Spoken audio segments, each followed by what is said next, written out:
ਠੀਕ ਹਾਂ। ਹਾਂਜੀ ਸਾਹ ਜੀ, ਕੀ ਹਾਲ ਚਾਲ ਸਾਰਿਆਂ ਦਾ? ਠੀਕ ਹੋ? ਇਹ ਮਸ਼ੀਨ ਲੈ ਕੇ ਆਏ ਹਾਂ ਤੂਵਲ ਕੰਮ ਤੇ ਆ ਪੈਲਿੰਗ ਕੀਤੀ ਹੋਈ ਹੈ ਨੀਚੇ। ਇਸ ਤਰ੍ਹਾਂ ਦਾ ਕੰਮ ਆ। ਥੱਲੇ 9 ਮੀਟਰ ਐਕਸੀਵੇਸ਼ਨ ਕਰ ਰਹੇ ਤੇ ਲੌਂਗ ਬੂਮ ਮਸ਼ੀਨ ਹੈ 300 ਜਿਹੜੀ ਉੱਥੇ ਤਿਆਰ ਕੀਤੀ ਹੋਈ ਸੀ ਨਾ ਵਰਕਸ਼ਾਪ, ਉਹੀ ਹੈ। ਤੇ ਸਾਰੀ ਮਿੱਟੀ ਬਹੁਤ ਗੰਦੀ ਹੈ, ਸਲਾਈਡਿੰਗ ਬਹੁਤ ਹੁੰਦੀ ਜਿਹਨਾਂ ਸਾਰੀ ਪੈਲਿੰਗ ਕੀਤੀ ਹੈ ਇੱਧਰਲੀ ਸਾਈਡ ਨੂੰ ਪਿੱਛੇ ਨੂੰ। ਇਹ ਪਾਈਪਲਾਈਨ ਆ ਰਹੀ ਉਹ ਪਰਲੀ ਸਾਈਡ ਤੋਂ ਸਮੁੰਦਰ 'ਚੋਂ ਨਾ 9 ਮੀਟਰ ਡੂੰਘੀ। ਤੇ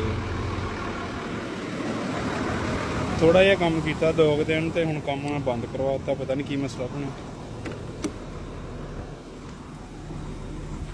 ਆਪਾਂ ਆ ਗਏ ਮਸ਼ੀਨ ਦੇ ਵਿੱਚ, ਪਾਣੀ ਲੈਣ ਗਏ ਸੀ ਤੇ ਪਾਣੀ ਲੈ ਕੇ ਆ ਗਏ ਮਸ਼ੀਨ 'ਚ।